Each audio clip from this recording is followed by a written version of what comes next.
వీక్షకులందరికీ నమస్కారం అండి.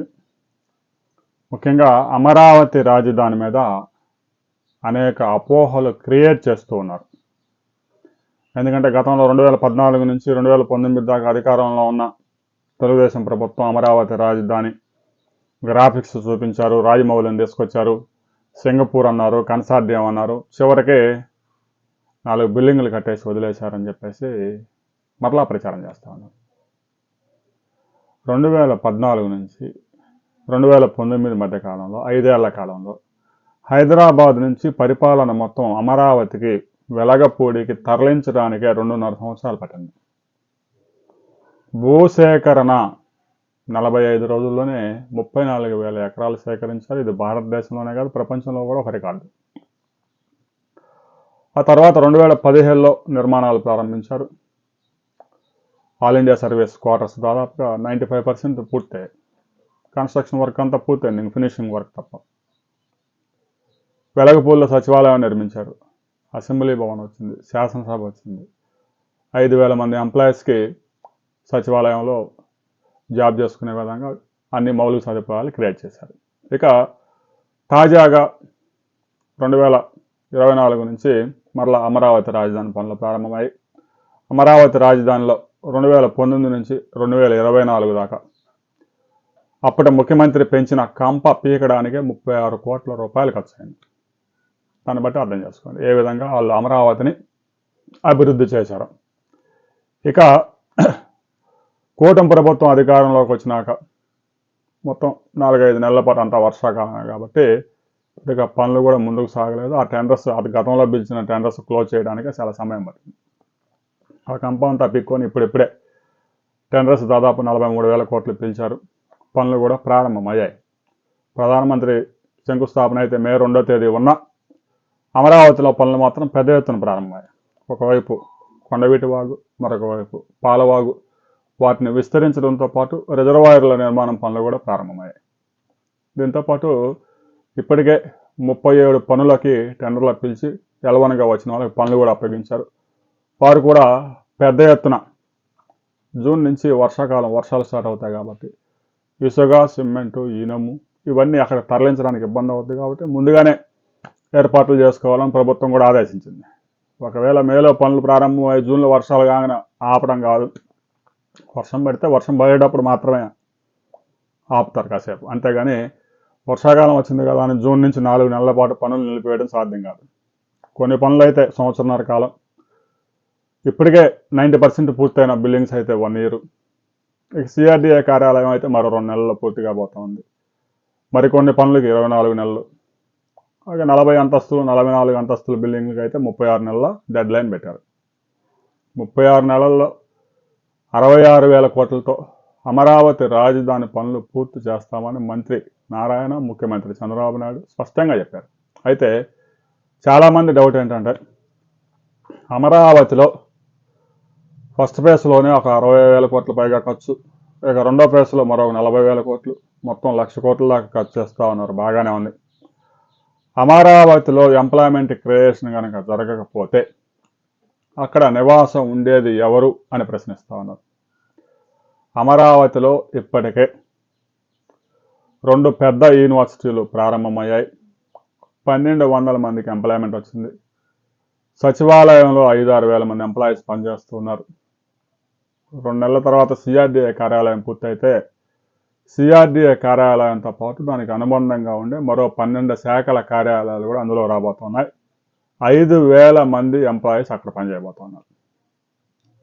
అయితే రాష్ట్ర విభజన జరిగిన తర్వాత హైదరాబాద్లో 25-30 సంవత్సరాలు చేసిన ప్రభుత్వ ఉద్యోగులు చాలామంది అక్కడే సెటిల్ అయ్యి స్థిర నివాసాలు, ఇల్లు కూడా కొనుక్కొని అక్కడ సెటిల్ అయిపోయారు. వారంతా మరొకసారి అమరావతిలో ఇల్లు కొనుగోలు చేసే అవకాశం లేదు. హైదరాబాద్ నుంచి వారు అమరావతికి వచ్చి పనిచేస్తూ ఉన్నారు. చాలామంది సర్వీసు 5, 6, 7, 8 సంవత్సరాలు అలా ఉంది. ఆ సర్వీస్ కాలం అంతా ఏదో విజయవాడలోనూ అక్కడ ఇక్కడ ఉండి వాళ్ళు సర్వీస్ పూర్తి చేసుకుని వెళ్ళిపోతారు. తర్వాత వచ్చే జనరేషన్ అమరావతిలో సెటిల్ కావాల్సి ఉంటుంది. మరి వారు సెటిల్ కావాలంటే అమరావతిలో మౌలిక సదుపాయాలన్నీ అభివృద్ధి చేయాలిగా. రోడ్లు వేసి డ్రైనేజీలు వేస్తేనేమో 1,000 కోట్లు ఖర్చు చేస్తున్నారని గగ్గోలు పెడతా ఉన్నారు. రోడ్లు వేయకపోతే అమరావతిలో శ్మశానంలాగా ఉందని విమర్శలు చేస్తూ ఉన్నారు. మౌలిక సదుపాయాలు కల్పించుకోవాల్సిన బాధ్యత ఉంది. రోడ్లు, భవనాలు సిద్ధంగా ఉండాలి. సదుపాయాలు రెడీగా ఉంటే ఎంప్లాయీస్ విజయవాడ నుంచి, గుంటూరు నుంచి రారు, అమరావతి రాజధానిలోనే ఉంటారు. ఇక అమరావతిలో కూడా ఎంప్లాయ్మెంట్ క్రియేట్ చేసేందుకు ముఖ్యమంత్రి చంద్రబాబు నాయుడు రాబోయే రోజుల్లో ఒక కార్యాచరణ ప్రకటించబోతా ఉన్నారు. అమరావతి అంటే కేవలం పరిపాలన, యూనివర్సిటీలు, ఆ తర్వాత పర్యాటక శాఖ మాత్రం, క్రీడలు కాకుండా అమరావతిలో కూడా ఐటీ హబ్ రాబోతూ ఉంది. ఇప్పటికే ప్రకటించారు. క్వాంటమ్ సంబంధించి దాని మీద పరిశోధనలు జరుగుతూ ఉన్నాయి. రాబోయే రోజుల్లో ఐటీలో, ఆర్టిఫిషియల్ ఇంటెలిజెన్స్లో పెద్ద ఎత్తున రిక్రూట్మెంట్ జరగబోతూ ఉంది. ఒకవైపు విశాఖలో కూడా ఐటీని విస్తరిస్తూనే దానికి సంబంధించిన మ్యాన్ పవర్, వారికి సంబంధించిన శిక్షణా కార్యక్రమాలు, ఎంప్లాయ్మెంట్ జనరేషన్ అమరావతిలో కూడా చేయాలనే డిమాండ్ వస్తూ ఉంది. మరొకవైపు అమరావతి రాజధానికి 34,000 ఎకరాల రైతుల దగ్గర నుంచి సేకరించారు. ఆ భూమిలో దాదాపుగా ఒక 14,000 ఎకరాలు రైతులకే ఇచ్చారు. మరో 15,000 ఎకరాలు రోడ్లు వాటికి పోతూ ఉంది. ఇక మిగిలిన భూమిలో యూనివర్సిటీలకి, ప్రభుత్వ కార్యాలయాలకి కేటాయించారు. ఒక 1,600 ఎకరాలు సీడీ యాక్సెస్ రోడ్డు పక్కనే ప్రభుత్వం ఒక సింగపూర్ కన్సార్టియానికి కేటాయించి స్టార్టప్ సిటీని డెవలప్ చేయబోతామని. ఈ విధంగా భూములన్నీ కేటాయించిన తర్వాత ఏదైనా సంస్థ మాకు బిట్స్ పిలాని లాంటి వాళ్ళు మాకు 70 ఎకరాలు ఇవ్వండి, ప్రపంచ స్థాయి యూనివర్సిటీ తీసుకొస్తామన్నా కూడా ఒకే చోట అంత భూమి కేటాయించే పరిస్థితులు కనిపించడం లేదు. దీనివల్ల ఇప్పటికే 29 గ్రామాల నుంచి సేకరించిన భూములతో పాటు అమరావతి నుంచి గుంటూరు, గోరంట్ల వరకు ఉన్న గ్రామాల్లో మరో 11 గ్రామాల్లో కూడా భూసేకరణకి రాష్ట్ర ప్రభుత్వం సిద్ధమవుతా ఉంది. రైల్వే లైన్ నంబూరు నుంచి ఎర్రబాలెం వరకు ఏదైతే ఉందో 57 కిలోమీటర్లు, ఆ రైల్వే లైన్ కూడా ఒక 1,200 ఎకరాల భూమి సేకరించాల్సి ఉంది. అమరావతిలో అంతర్జాతీయ ఎయిర్పోర్ట్ కూడా రాబోతా ఉంది. దీని మీద కూడా చాలా విమర్శలు వస్తూ ఉన్నాయి. గన్నవరం విమానాశ్రయంలో పట్టుమని 10 విమానాలు కూడా దిగడం లేదు. ఇప్పటికే అక్కడ 3,000 కోట్ల రూపాయలు ఖర్చు చేశారు. విజయవాడకు కోతవేడు దూరంలో ఉంది. విజయవాడ నగరం 15 లక్షల జనాభా ఉంటే గన్నవరం ఎయిర్పోర్ట్లో అంతర్జాతీయ విమానాలు 2 కూడా లేవు. హైదరాబాద్, శంషాబాద్ ఎయిర్పోర్ట్లో సంవత్సరానికి 2,54 లక్షల మంది ప్రయాణికులు ఉన్నారు. అందులో 43 లక్షల మంది విదేశీ ప్రయాణికులు ఉన్నారు.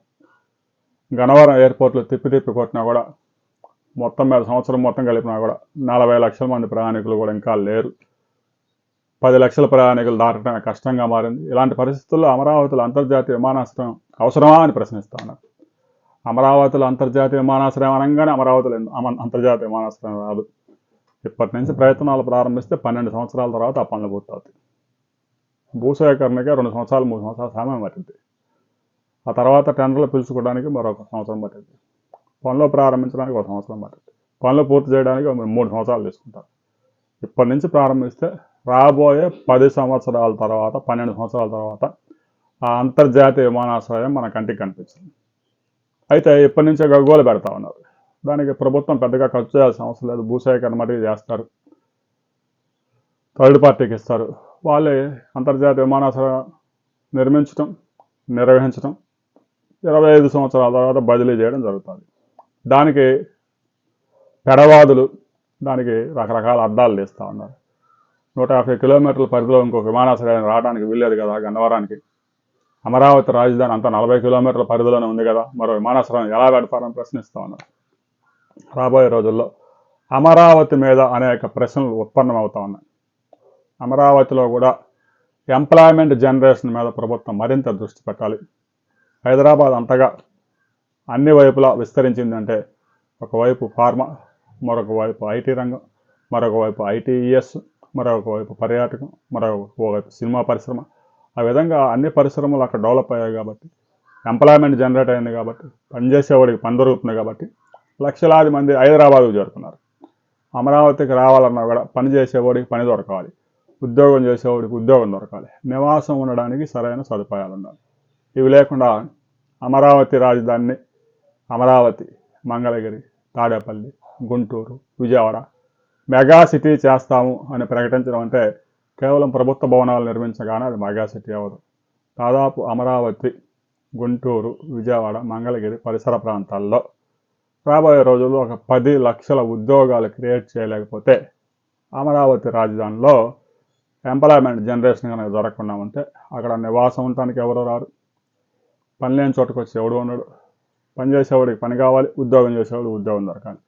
వారి నివాసం ఉండేందుకు మౌలిక సదుపాయాలు ఉండాలి. ఇవన్నీ క్రియేట్ అయినప్పుడే నగరం డెవలప్ అవుద్ది. ఒక ఎకనామిక్ యాక్టివిటీ ప్రారంభం అవుతుంది. ఆ యాక్టివిటీ ప్రారంభమైనప్పుడు ప్రభుత్వానికి ఆదాయం కూడా సహజంగానే పెరుగుతుంది. ఒక హైదరాబాద్ నుంచి తెలంగాణ ప్రభుత్వానికి 1,34,000 కోట్ల ఆదాయం వస్తుంది. తెలంగాణ గవర్నమెంట్కి వచ్చే మొత్తం ఆదాయంలో 65% రాజధాని నుంచే వస్తుంది.